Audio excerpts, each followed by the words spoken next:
So you beautiful people, in today's video I'm going to give you what I believe are the best sound settings to hear footsteps in Call of Duty Modern Warfare.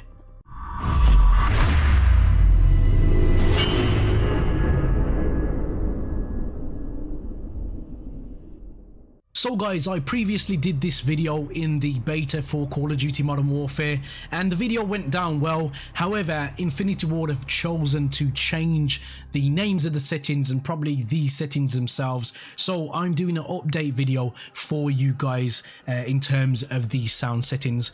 Now, quick brief background. I've been a musician for the best part of 20 odd years, and engineering, sound engineering specifically, has been something that I've been very passionate about. This is my studio setup. If I show you guys, you can see my studio monitors are just there. So this is where I do all my recording and stuff, and it's something that I've done for quite a long time now, so I feel like I know a bit about it. Now, in terms of what we're going to do in this video today, I'm not going to ramble on. I'm not going to use too much technical terms or jargon. I'm literally going to play you a soundbite of the standardized setting, the studio reference, which is what the sound engineers believe the game should sound like. And then I'm also going to give you what I believe is the best sound setting. But what I'm going to do is play the two sound bites side by side with no interruptions from myself, so you can hear the difference yourself, because that's the best way I believe I can explain this to you guys. I will get into some slightly technical stuff after those. If you want to leave the video before that because you're happy with what you've heard, then that is totally fine, but I'll explain why I've chose the sound setting I've chose after the two sound bites. So if you want to stay, I would love you to stay, but if you want to go, then that is totally up to you. But if you do like what you've heard, sorry I should say, then please before you leave, don't forget to like the video. Now, if you head over to the multiplayer section of Call of Duty Modern Warfare, if you're playing on PlayStation, hit the options button. I'm not quite sure what it is on Xbox, sorry. Head over to the audio and you will see the audio mixes for the game. Now, if you press X, you will see studio reference, dynamic home theater, and so on and so on. But what a lot of people haven't actually realized, if you press R3, it gives you more information. Now, the more information part is that you can actually play all of these presets so you can actually hear the same soundbite several times with different settings on to make your own decision. Now, this is only a suggestion for you guys. This is what I believe is best, but it might not work for all of you. We've all got different types of ears, different types of depth of hearing, different types of ranges that we can actually hear in terms of frequencies. So this is only a guide. Feel free to use your own settings, but this is what I would say is a nice foundation to start with. So I'm going to play you the studio reference, then I'm going to play you my best setting. So what we'll hear is a gunfight. You'll actually hear somebody talking, a grenade landing, and then someone running from side to side across your headphones, so you'll actually be able to pinpoint where they are. So I'm going to shut up now and I'm going to play these two sound bites for you guys. Let's go, Sergeant.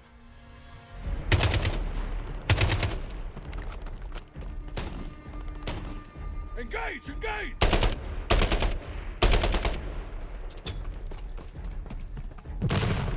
Watcher, this is 06.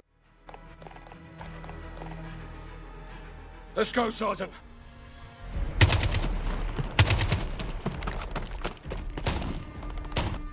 Engage!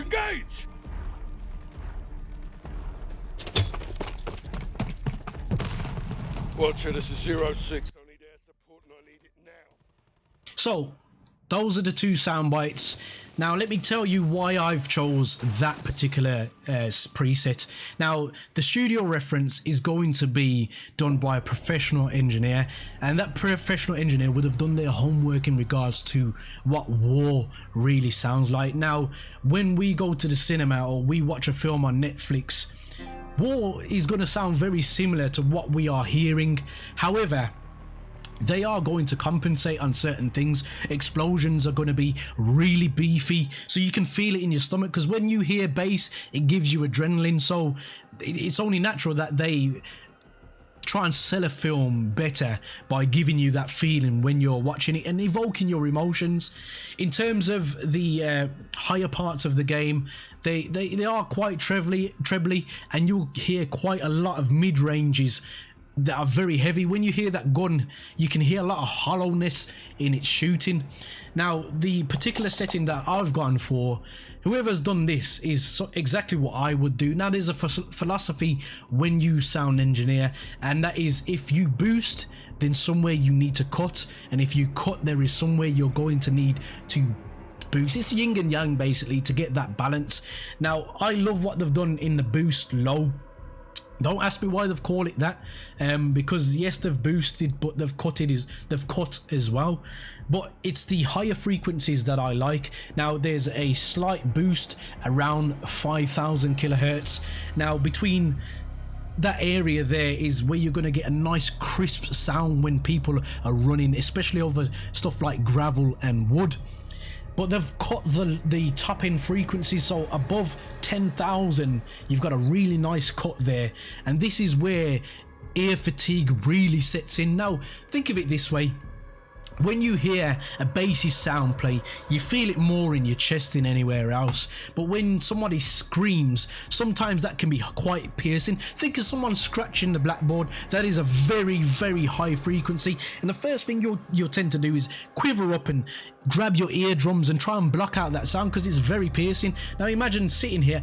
I play Call of Duty. If I come home from work, probably 2-3 hours a night, and most of you are probably going to do that in terms of averages. Now, having higher frequencies boosted is really going to give you some real ear fatigue. So the fact that they've cut out them, the treble's really going to pierce through, but there's nothing that I would say is significantly important in that particular frequency range. 5,000 kilohertz and around there, very, very, very useful in terms of hearing grenades, pins come out and stuff like that, and hearing footsteps. But you'll also see just under 1,000, they've done a nice little boost there, so that will give that punch to the actual footsteps, that do, especially on wood. So we've got both bases covered here. We've got gravel, concrete covered, and we've got the likes of wood and soft materials like stairs, which will be covered also. Then you'll see there's a nice cut just over 300 hertz, which is where your sound, there's a lot of conflicting sounds in this particular area, and this is an area where I cut very often. It's a very hollow sounding area, and it will drown out a lot of frequencies. So the fact that they've cut there and then boosted around 1k it just shows me the quality of what they've tried to do here. And then obviously, to keep you immersed in the game, because of things that they've cut out, they've boosted those low end sub frequencies on the 60 hertz, which is going to be the really boom, you know, the low end of an explosion. So that's my suggestion to you guys for the best preset that you will have in Call of Duty, specifically if you are using headphones. So this video is basically aimed at guys that are using Astros like the likes of mine. These are the tournament ready A40s, and that's my basic suggestion for you guys.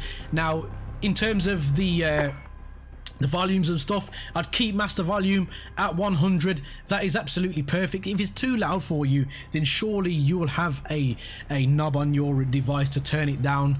If you're using Astros that you just plug straight into your controller, then you're going to want to mess with the master volume. In terms of music volume, I find it's quite distracting, especially when I'm trying to focus, so I've dropped this down to 75. In terms of dialogue, this is when the announcer's talking, enemy AC 130 coming in. I don't need that when I'm trying to come into a situation. That will come in so randomly. It's just going to be coming in when somebody has obtained something.